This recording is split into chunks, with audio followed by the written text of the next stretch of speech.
All right, guys. So in case you don't know, we are an affiliate for Soldier Girl Coffee Company. I'm super excited about this because they have amazing coffee. And in future episodes, you will see us drinking Soldier Girl coffee. They also have a CBD coffee. So if you need some CBD, which helps support your health in a sense of relaxation, it helps with your sleep and your overall health on a day-to-day basis, then Soldier Girl Coffee has both that and the caffeine you need. So be sure to check out the link in the show notes. Go ahead and click that, shop around, and make sure you get yourself some Soldier Girl Coffee today.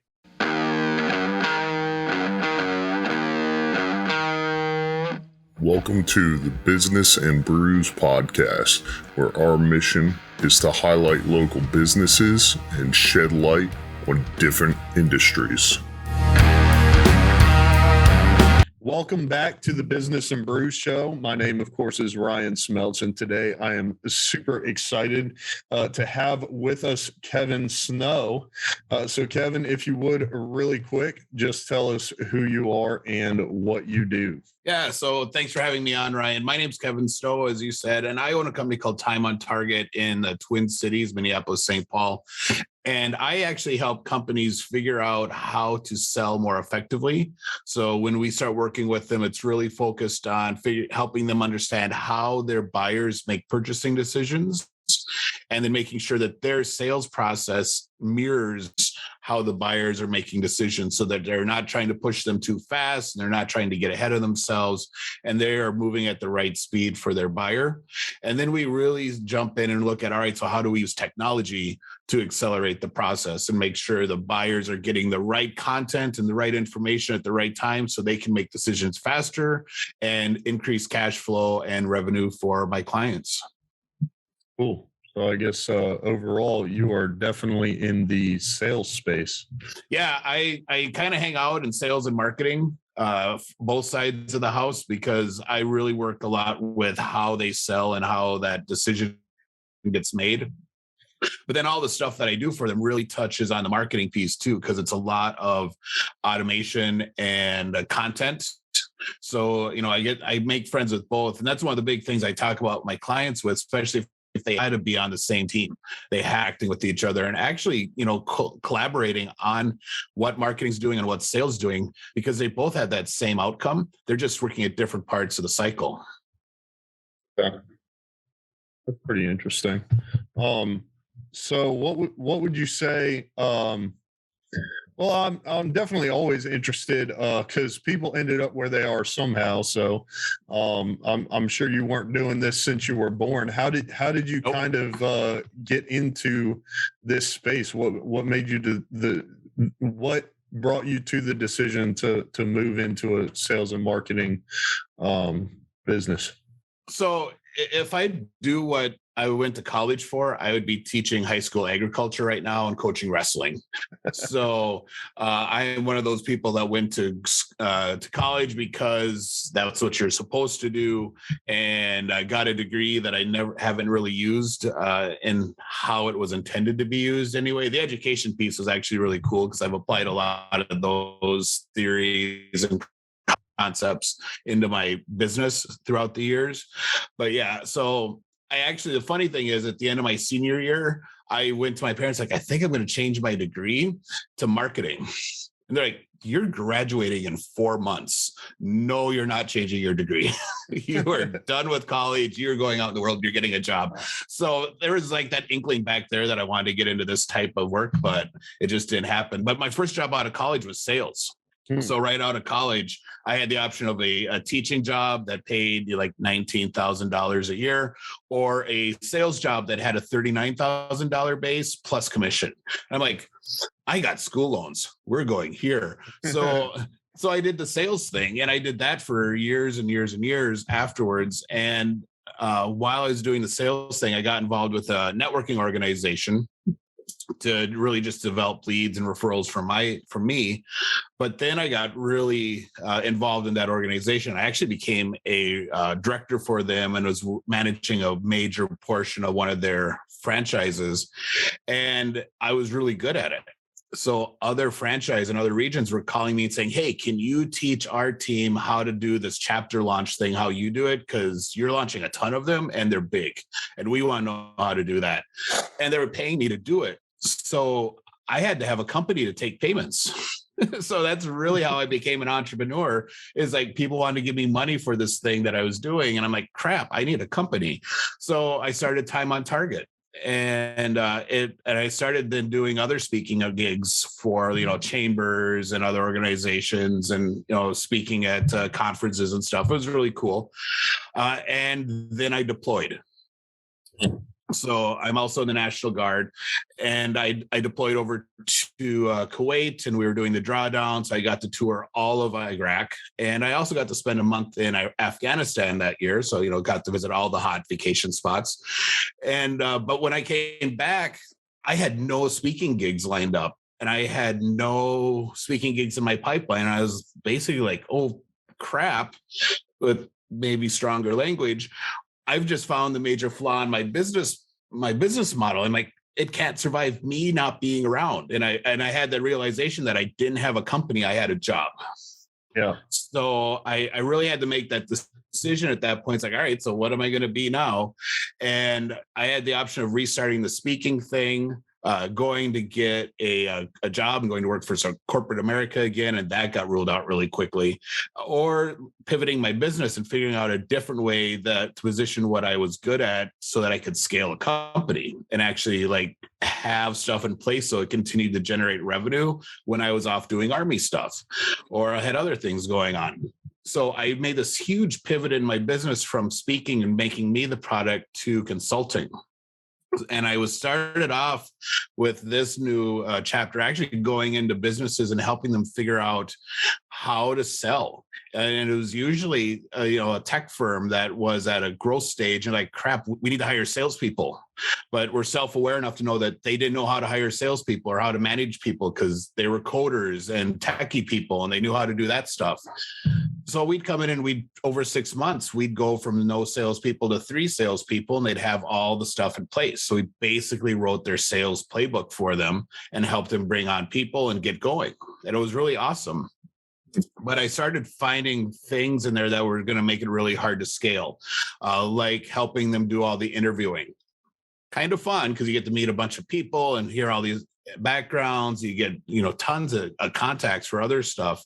But when you're interviewing for 3 open sales positions, that first week or so of interviewing is like 30 to 40 interviews because you're doing all those initial interviews. I'm like, this is not scalable. This sucks.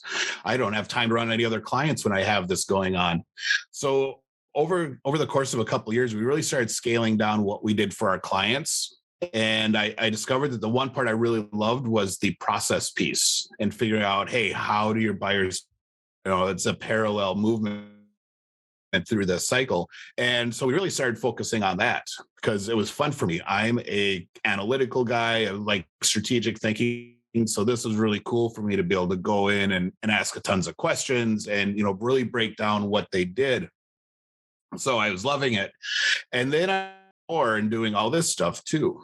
So we started bringing all that in the house. And that's really how we got to where we're at now, where we're just really focused on how people sell, then helping them use tech correctly. Because what we found that with most business owners, when we go in and we start looking at their tech stack and how they're selling, they've basically said, oh God, we need to have a CRM. So they pick a CRM and they use it how it is out of the box. No customization to how they're doing. And they try to sell how it works. So like, well, we'll make our sales stuff work, how it needs to fit into this box. And then they'll be like, oh, we need a promotion or a proposal tool. So we'll go at that and we'll duct tape those 2 together. And then we need scheduling, and nothing actually is a cohesive strategy for their tech. So that's part of the big piece that we do for them is help everything talk and everything work cohesively so it is a good experience for the buyer, and it's super easy for the people that are supposed to be using the tech in the sales team as well. That's super important. Like something we're dealing with in where where I work right now is, kind of the same thing. How do we get everything to talk to each other? How do we make it easy for the user, for the clients, for the employees?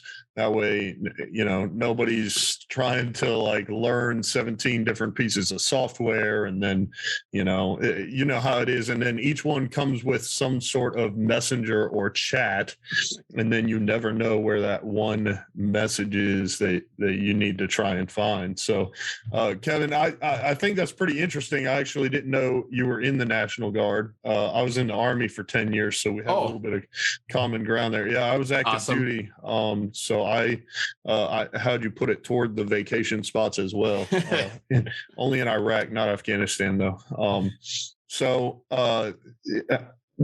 I guess a pretty important question there is, because I've had service members on, but I think you're one of the first ones I've talked to who was in the National Guard and kind of juggling that part-time Army, full-time entrepreneur kind of scene. So you talked a little bit about it in coming back from your tour of duty and kind of having to restart that. But what is that like from like a work-life balance, as well as, kind of managing that Army and business relationship? Like how did that work for you? I'm still in, so evidently I've kind of figured it out a little bit, but it's tough because really the National Guard, and especially with the senior leaders, it's really designed around the National Guard people being employees. So every time that we have like annual training, or we have to go do some training exercise anywhere, it's like, here's a memo to give to your employer so that you can make sure you can get off. I'm like, hi, I'm the employer. Like, you're literally going to take money out of my pocket by making me go do this thing. So it's not like I'm taking vacation days. Everything still has to move. So it's helping. A lot of it was helping my chain of command understand that, hey, I'm not an employee. I can't just up and disappear. And I need to have, we need to have conversations about when the training plan is changing so that I can make adjustments. Because we're in Minnesota, our division and our brigade is very, we always have a really high readiness. So the active duty, big Army always comes to us, hey, can you go do this exercise? And we're, I-Corps loves our division. So they're like, hey, we're doing this exercise. Can you support us? And our division always says, yes, we'd love to. It's like, well, crap, now you're going to task us to do this because you guys don't do anything. So it's really helping them understand that, hey, you can't just drop stuff on your soldiers anymore. You have, even with some of our younger soldiers, they're entrepreneurs. They're going out and doing their own thing. And it's not just, I can pick up and leave. Yeah.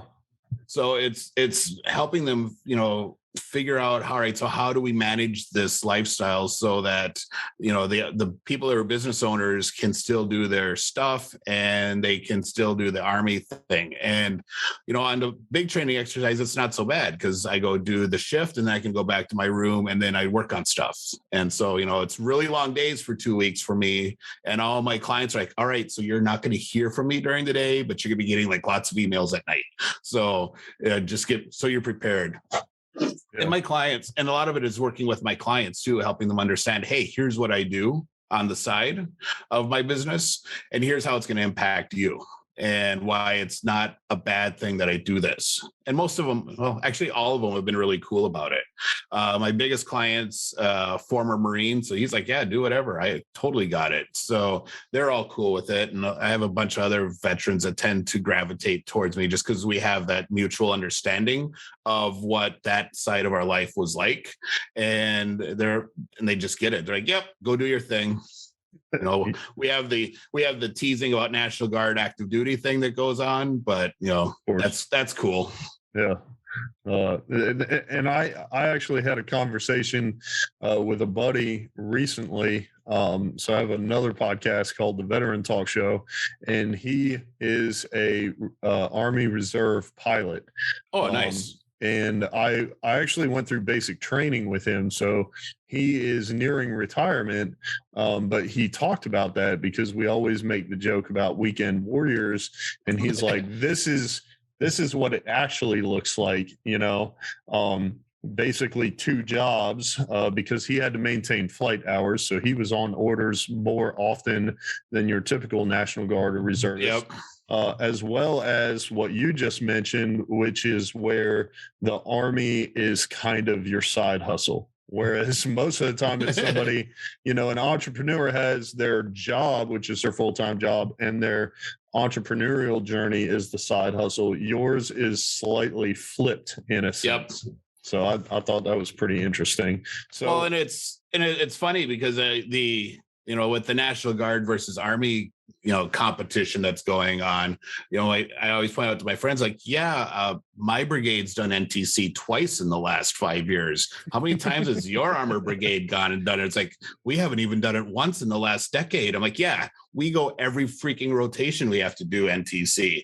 So, it's different. And a lot of people don't understand the op tempo. Plus, on top of our stuff that we have to do for the feds, we have our state mission. Yeah. So with everything that's been going on the last couple of years, National Guard has been getting called on all the time to do stuff. Last summer, we had people on active duty orders, a couple times for 2 weeks at a time. And the op tempo can be really huge for National Guard, depending on what's going on in the country at the time. So, yeah, that's definitely. I probably met more National Guard downrange than any active duty outside of my own unit. But definitely. So that's pretty cool, man. I'd love to go into more detail there, but I'm definitely curious because, you talked about how you found that hole in your business somewhat, coming back from deployment. So I'm interested in 2 things there. Number one is kind of how did you solve that problem? And number 2, have you grown your team and what does that look like now? So I did solve the problem, and at the time when I deployed, I was the product. Me being on stage was what people were paying for. So they got this, and whatever that's worth. But for the new company, I had to really look at it. If I wanted it to be something where I could leave, I had to spend a lot of time up front trying to figure out, all right, so where do I want the company to actually look like? And what does that structure look like so that there are layers that allow things to continue happening while I'm gone. So with the shift from the consulting, how I was doing it at the beginning to what I'm doing now, about halfway through the journey, I had to redo all that because it now look completely different. My original plan was I was going to build in consulting teams where there'd be 3 people on a team working with a client, and they'd all have specific things that they worked on with that client so they could handle multiple clients at once and work doing the whole project on their own. And then there'd be someone managing the teams, and that would be my separation between it. When I shifted to more of the digital marketing sales automation side, the teams changed. Now it's, what I do with my clients are much more strategy based and kind of coming up with the really cool ideas of what we do.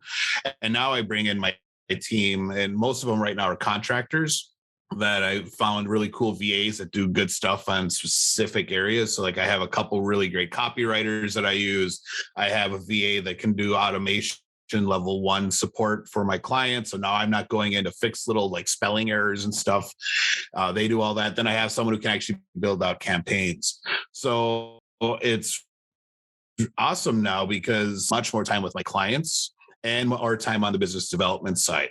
So the next iteration is going to be, all right, so how do I outsource client development so that if I have to leave again, and unfortunately I don't have any upcoming deployments, but if I have to be gone for a month or 2, how do we keep new revenue coming in so we're not just living on existing client base? Yeah, definitely. That's pretty cool, man. I think that answered your question. Yeah, no, definitely. I'm very familiar with VAs, and I always am fascinated in the different tasks and processes where people incorporate them into their business. Yeah. I wish more people use them because I think it's phenomenal. Yeah. So you interacted with one of mine, Jen, who does all my podcasts book hour the internet looking for really cool podcasts that have a business flavor that she can pitch me to, and that's what she does, and gets me on podcasts. So it's awesome. She does a really great job. I've like found her. I've had podcasts like that was a VA. I never book people through VAs. It's always because I know someone. I'm like, well, you booked through mine. and then they end up hiring her, and so she gets business out of getting me business. So it's awesome. She's loving life. But yeah, it is really cool because you can find people who just like really niche down in that one thing that they're awesome at. Like copywriters. My two copywriters all do different types of copy. One is a technical and does stuff for all my IT technology firms because she understands that world and knows how to translate from tech geeky talk into normal everyday human verbiage and sales copy. And then my other person is the exact opposite. She is much more the that emotional feel good type content that's going to stir people's emotions and stuff, and which is awesome because I have clients who need that too. But I can now really pick, instead of having just like an in-house copywriter that I need to do everything. I can now find the best people and bring them in. And it makes the product I put out better, I think, because I can have the experts doing stuff. Yeah. It's just like in the military. If I need something built, I don't call a combat engineer. I call a vertical or horizontal engineer company and say, I need a road, go build me a road, or I need a command post, build me a command post. It's got to be the right job and the right fit for the task. Yeah, definitely. And I mean, I feel like, I don't know if you were always like this, but I feel like one thing it seems like you have figured out is if you're not good at it or you don't have time for it, just find someone else who can do it. I have figured it out, but I'm not always so good at it because I want to be involved, and I get frustrated when things don't move as fastly as I want to. So I'm like, screw it. I know how to do this. I'm going to go in and do it. And my business partner for one of my companies like, stop doing that. That's why we have Andrea. Just give it to her. And if she's not doing it right, fix it, but stop doing it yourself. I need you doing these other things. So it's part of my personality as that high C detail oriented guy that I know how to do it. I'm just going to do it myself. Then it'll hit my standards as opposed to just, feeling comfortable giving it over to someone else. Yeah, definitely. So I am curious, Kevin, because it sounds like you've been doing this for some time.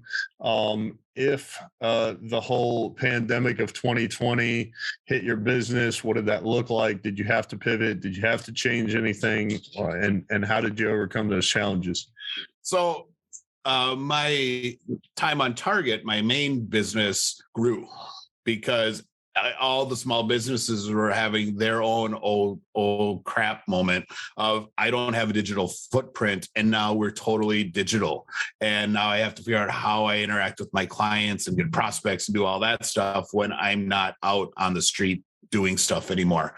So I had a ton of people that came in who were like, I need help. And then we were doing a ton of stuff for them through 2020 and into 2021. But in the midst of that, so one of my clients texted me. He messaged me at like 4:14 in the morning on St. Patrick's Day and said, "Hey, we should launch virtual networking groups." Like normal people, I was asleep at 4:14 in the morning and didn't respond to him. So at 6 a.m., he messaged me again. He's like, "So you didn't respond. Does that mean this is a bad idea?" I'm like, no, I was sleeping and I still haven't had my coffee. I'm not ready for you. Is literally what I told him. I can't handle you right now.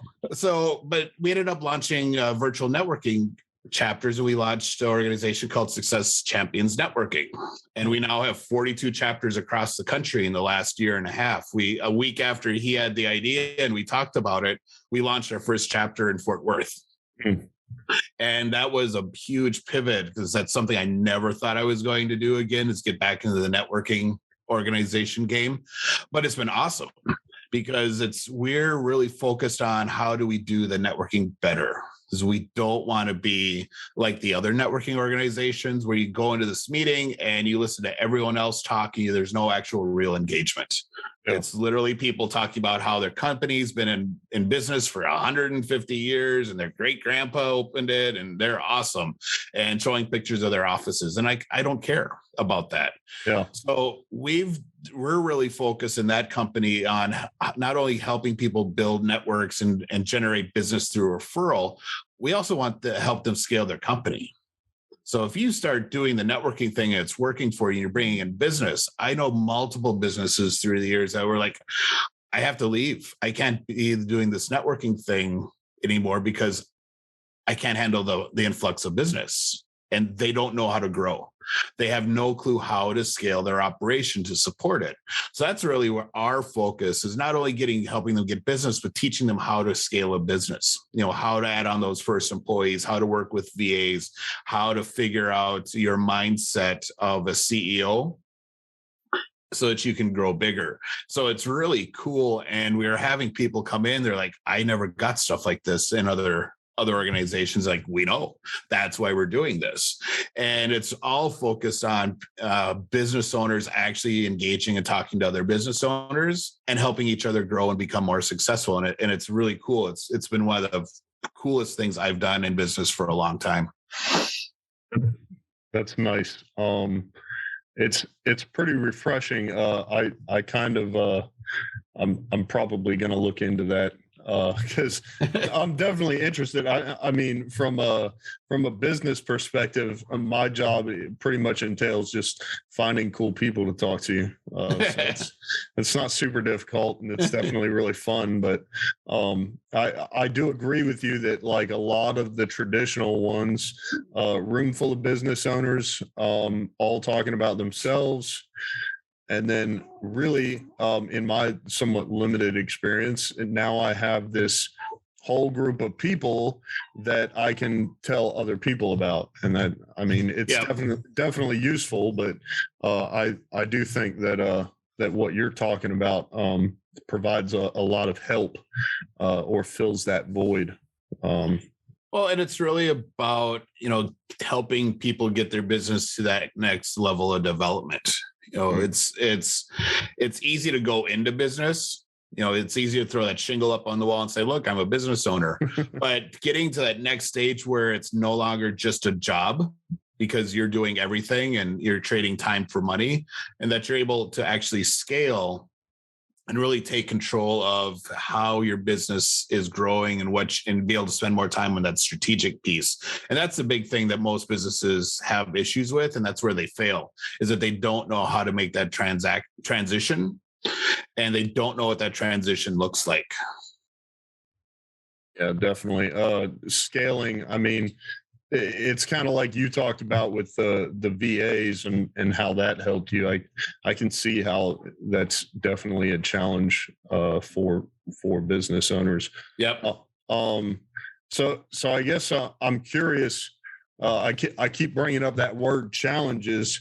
What are some of the challenges your business is facing right now, and what are you doing to overcome those challenges? My challenges are usually focused with me going out and selling stuff and then being overbooked. And like, oh crap, how do I support this level of clientele? And they're usually self-imposed, because I found that the easiest way for me to figure out how to do something and take it to that next level is just to go do it. So, I'm bringing on a new client that, is a $2 million client, and that's what they do in revenue. And I'm going to be managing their VAs and doing a bunch of automation and helping them really control how their digital marketing is working.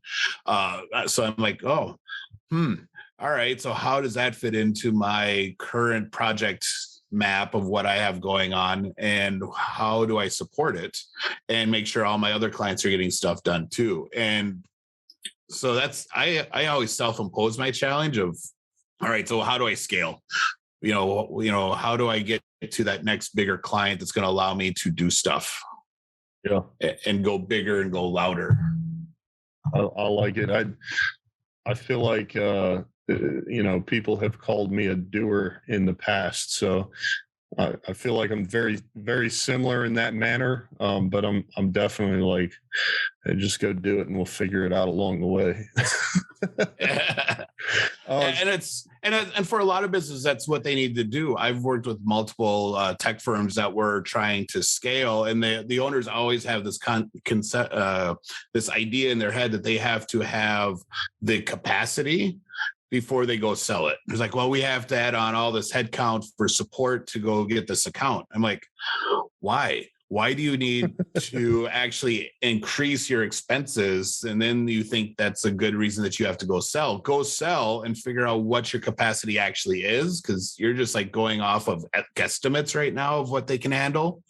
Go sell the damn client, and then you'll actually see what they can handle and what you actually need to add on a bunch of people and hope that we're going to have sales to support them. No, go sell the stupid stuff and then hire them to support your what you have going on. That's how you scale a business. I can tell that you've had the sales position you talked about, because that's like, I feel like that's a salesperson thing. I'll close the sale. We'll figure out the details later. Yeah, I've done it to my clients, or to when I worked for companies. I'd go out and get stuff that's a little bit out of our normal box, and then I'd be like, "Go figure it out." They're going to bill X number of thousands of dollars of revenue with us. Do you not want that revenue? Well, no, we want it. Well, then figure it out, because my job is to make sure you all get paid. So I'm finding us business. And my business partner, Donnie's had that happen all the time when he was selling corporate printing.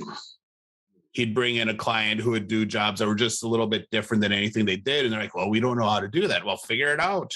They're going to bill $500,000 this year. Like, and don't forget to thank me for providing your salary. So going back, because I'm definitely curious. I've had primarily face-to-face sales roles when I worked directly in sales. Some was retail environment, and large chunk of it recently was business to business, but all face to face. I absolutely love face to face sales. Couldn't do phone sales, but I'm interested in what that first job you talked about, that $39,000 base. What was that sales job, and what were some of your biggest takeaways from that position?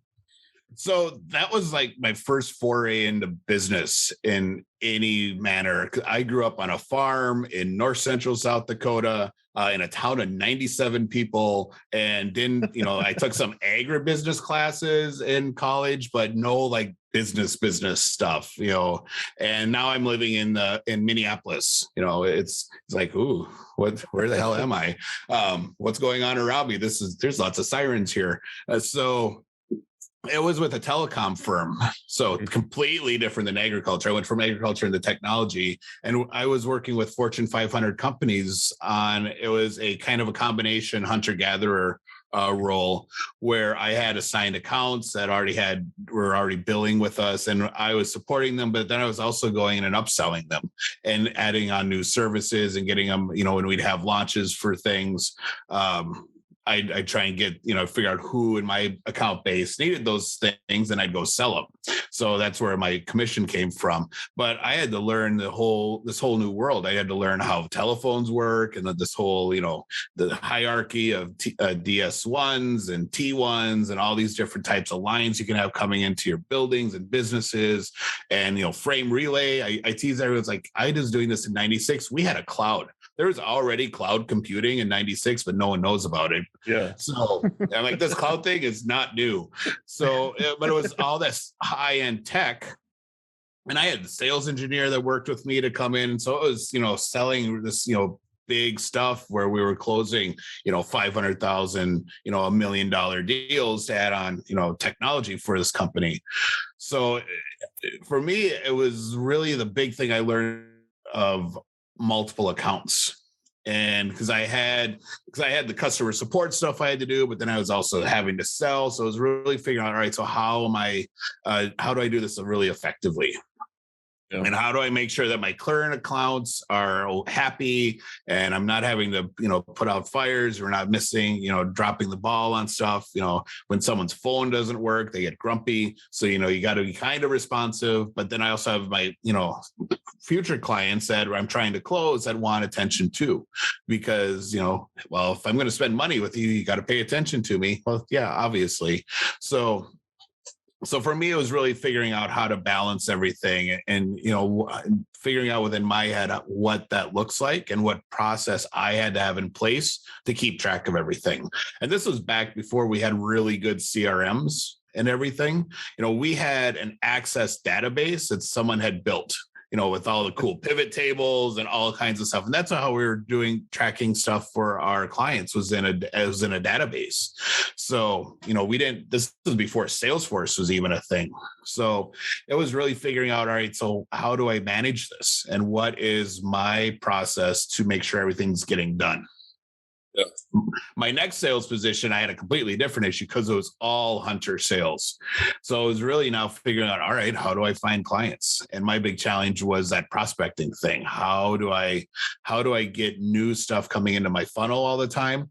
And as I'm more an introvert than an extrovert, definitely more of an introvert than an extrovert.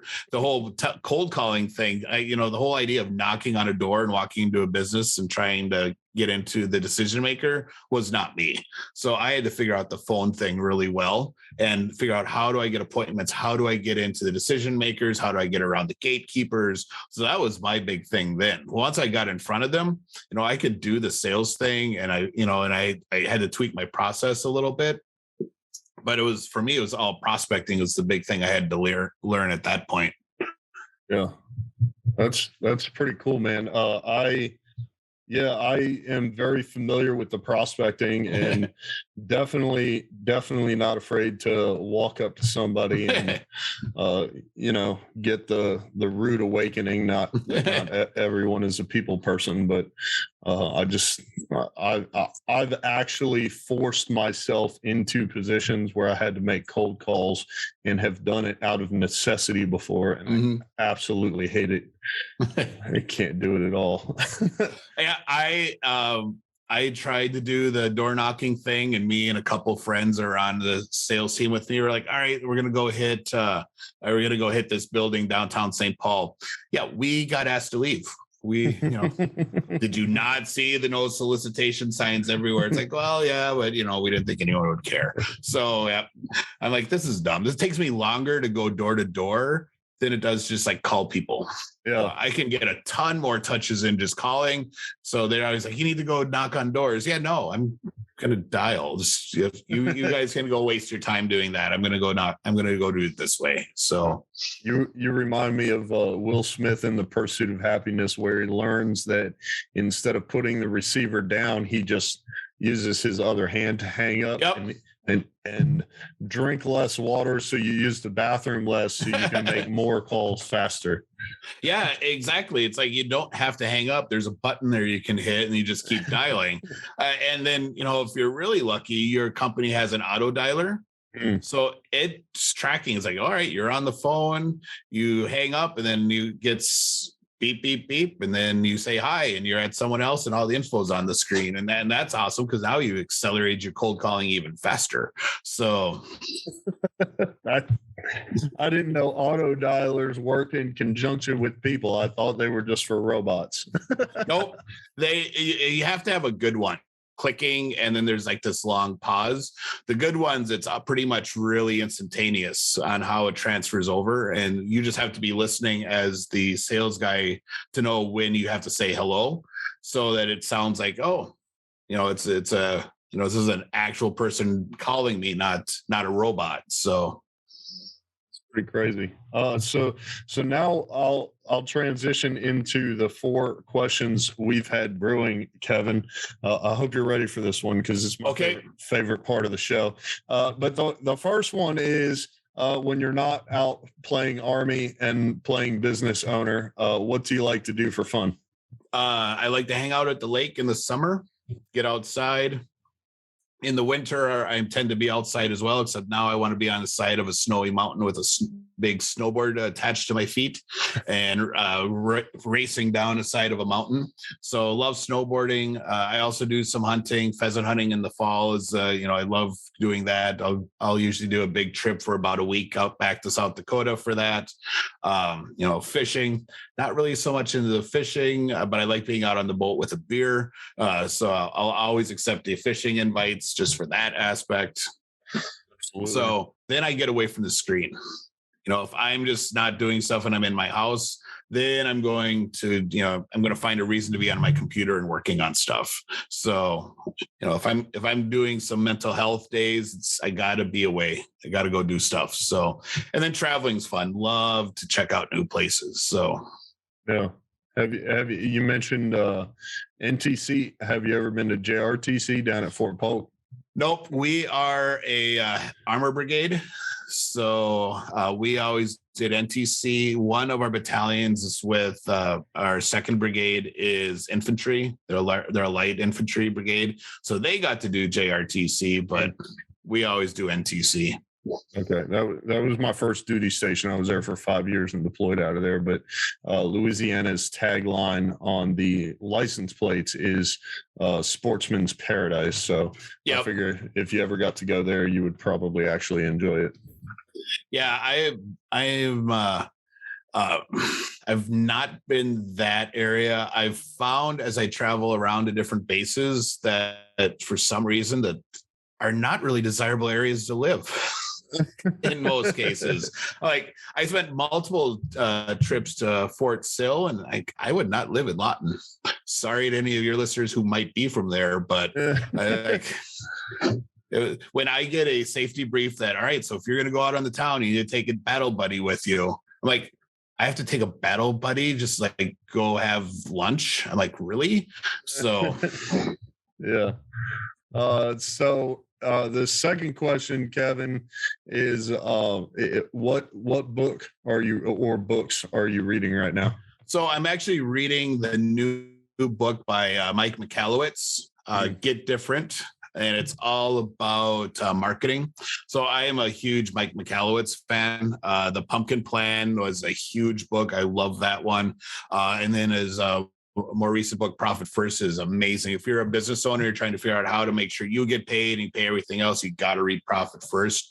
But I'm right now I'm in the middle of his new book, Get Different. It's all about how you do marketing differently so you stand out. And so yeah, I'm really liking it. So I highly recommend it. I'm going to check those out. I am in the middle of Dan Crenshaw's new book, Fortitude, for probably the fourth time. Oh, nice. Awesome. I love books like that you can read and it's like, I want to read it again. And you go through and you still pull out new things. And the ones that you can read over and over are just awesome because that means that there's actual really good content in it. And it's not just all right, I got all the fluff out of it. I'm good to go. And it can go on my shelf. It means there's some really well thought out concepts that you're trying to absorb and get to. So. Yeah, one of my other favorites, which I listen to on Audible, is extremely long, and I actually have a hard copy. It takes up most of one shelf. Is Tony Robbins' Money Master the Game? Oh, cool! Such a big book. The next one I want to read is actually, and I can't think of the name off the top of my head. I have it in my Amazon list. Is Jocko Winnick's book. His business book. So I am that is on my next to read list. Yeah, Extreme Ownership. Yep, that's the one. Yeah, that's good. I have the one he wrote before that, but excellent writer, excellent books to read. That's for sure. So, Kevin, when the next question centers around one of my favorite topics, that is beer. If you could have a beer with anyone, dead or alive, who would it be and why? So there's like two people on the top of my list that I would love to sit down with and have a beer with and be able to have a really cool conversation. And both of them kind of gear around the business thing. One of them is Willie Robertson. From the Duck Dynasty fame. I want to pick his brain on how they built that brand. And and all, what all went into it and how they did it. Because, they went from this little custom duck call shop that the only people that knew about them were hardcore duck hunters that sought them out at shows, to like a household name where everyone knows Duck Dynasty and the Beard Brothers. So I wanted to sit down with him and really pick his brain on business and, how the growth changed their life and all that type of stuff. And then the other one that I've always loved and admired as a business owner is Richard Branson out of the UK. Nice. So back when he had a business entrepreneur type show at the same time that Trump had his one out of New York, and I loved watching the Richard Branson one. I couldn't watch the Trump one at all because the exercises, the things they did, was like, all right, this is like just.